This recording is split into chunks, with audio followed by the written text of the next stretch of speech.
నమస్తే నేను మీ కుప్ప పద్మిని ఇన్నాళ్ళు మీ సపోర్ట్ ని నాకు అందిస్తూ మీ ప్రేమని నాకు అందిస్తున్న ప్రతి ఒక్కరికి కృతజ్ఞతలు ఇప్పుడు చూడబోతున్న ఈ వీడియో కూడా ఖచ్చితంగా మీకు ఉపయోగపడుతుంది లైక్ షేర్ అండ్ సబ్స్క్రైబ్ చేసి మీ ఇష్టాన్ని అలాగే మీ సపోర్ట్ ని నాకు అందించండి అలాగే ఈ వీడియో పట్ల మీ అభిప్రాయాన్ని కామెంట్ సెక్షన్ లో కామెంట్ చేసి నాకు తెలియజేయండి నమస్తే నమస్కారం శుభోదయం కార్యక్రమానికి స్వాగతం ఈ రోజు 7వ తారీఖు అక్టోబర్ నెల 2024వ సంవత్సరం సోమవారం శ్రీ క్రోధినామ సంవత్సరం దక్షిణాయనం శరత్ ఋతువు హస్తాకార్తె ఈ రోజు ఆశ్వయుజ మాస శుక్లపక్ష చవితి తిథి ఉదయం 9:47 వరకు తదుపరి పంచమి తిథి అనురాధ నక్షత్రం రాత్రి 2:25 వరకు తదుపరి జ్యేష్ఠ నక్షత్రం ప్రీతి యోగం ఉదయం 6:40 వరకు తదుపరి ఆయుష్మాన్ యోగం భద్ర అంటే విష్టికరణం ఉదయం 9:47 వరకు భవకరణం రాత్రి 10:36 వరకు తదుపరి బాలవకరణం ఉంటాయి సూర్యుడు కన్యా రాశిలో హస్త నక్షత్రంలో సంచరిస్తున్నాడు చంద్రుడు వృశ్చిక రాశిలో సంచరిస్తున్నాడు నక్షత్ర వర్జ్యం లేదు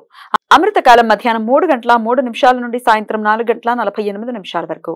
హైదరాబాద్ ప్రాంతం వారికి సూర్యోదయం ఉదయం 6:07 సూర్యాస్తమయం సాయంత్రం 6 గంటలకు చంద్రోదయం ఉదయం 9:42 చంద్రాస్తమయం రాత్రి 8:56 అభిజిత్ ముహూర్తం పగలు 11:40 నుండి మధ్యాహ్నం 12:27 వరకు దుర్ముహూర్తం మధ్యాహ్నం 12:27 నుండి 1:15 వరకు మరలా మధ్యాహ్నం 2:50 నుండి 3:37 వరకు రాహుకాలం ఉదయం 7:37 నుండి 9:06 వరకు గుళిక కాలం మధ్యాహ్నం 1:33 నుండి 3:02 వరకు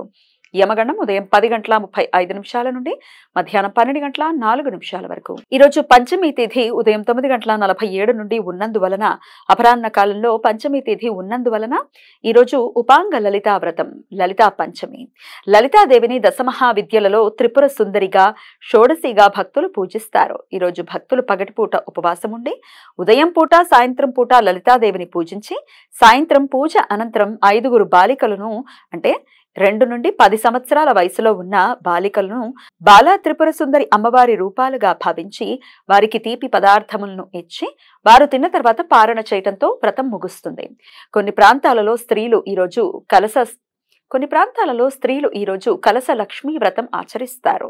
వరలక్ష్మీ వ్రతం ఆచరించిన విధంగానే కలశ స్థాపన చేసి లక్ష్మీదేవికి ప్రత్యేక పూజలు చేస్తారు ఈరోజు శారదా నవరాత్రులలో 5వ రోజు నవదుర్గా సాంప్రదాయం ప్రకారం ఈరోజు భక్తులు దుర్గాదేవిని స్కందమాత రూపంలో పూజిస్తారు స్కంద అంటే కుమారస్వామి సుబ్రహ్మణ్యేశ్వర స్వామి కార్తికేయ మురుగన్ ఈయనకు తల్లి అని అర్థం 4 చేతులు కలిగి ఒడిలో సుబ్రహ్మణ్య స్వామిని కూర్చోబెట్టుకుని సింహ వాహనంపై కూర్చున్న శక్తిగా రూపవర్ణన ఈరోజు స్కందమాతను పూజిస్తే సుబ్రహ్మణ్యేశ్వర స్వామిని కూడా పూజించినట్లు అవుతుంది సుబ్రహ్మణ్య స్వామి కుజగ్రహాన్ని శాసించే శక్తి కాబట్టి తమ జాతక చక్రంలో కుజదోషం ఉన్నవారు ఈరోజు స్కందమాత పూజ చేయటం వలన కుజగ్రహ దోషాలు నివృత్తి అవుతాయని భక్తుల విశ్వాసం నవదేవి సాంప్రదాయం ప్రకారం ఈరోజు భక్తులు దుర్గాదేవిని లలితా త్రిపుర సుందరి రూపంలో పూజిస్తారు విజయవాడ శ్రీ కనకదుర్గాదేవి దేవాలయంలో భక్తులు ఈరోజు దుర్గాదేవిని శ్రీ మహాచండీ దేవి రూపంలో పూజిస్తారు దశమహావిద్యల సాంప్రదాయం ప్రకారం ఈరోజు భక్తులు దుర్గాదేవిని భువనేశ్వరి దేవి రూపంలో పూజిస్తారు తమ జాతక చక్రంలో చంద్రగ్రహ దోషాలు ఉన్నవారు తరచూ మానసిక అశాంతిని ఎదుర్కొంటున్న వారు ఈరోజు భువనేశ్వరి దేవిని పూజించడం వలన దోష నివృత్తి జరిగి మానసిక ఆరోగ్యం త్వరగా చేకూరుతుంది అని భక్తుల విశ్వాసం అష్టమాతృకుల సాంప్రదాయం ప్రకారం భక్తులు ఈరోజు కౌమారీ దేవిని పూజిస్తారు సోమవారం అనురాధ నక్షత్ర కలయిక ఉండటం వలన సర్వార్థ సిద్ధి యుగం ఈ రోజు సూర్యోదయం నుండి రాత్రి 2:25 వరకు ఉంటుంది ఈ సమయంలో నూతన వ్యాపార ప్రయత్నాలు చేయడానికి కొత్త పనులు ప్రారంభించడానికి అనుకూలం ఈ సమాచారాన్ని మనకు అందించిన వారు మేడికొండూరు విశ్వనాథ్ ప్రసాద్ గారు ఆయనకు కృతజ్ఞతల్ని తెలియజేస్తూ లలితాదేవి స్మరణతో సమస్త సన్మంగళాని భవంతు నమస్కారం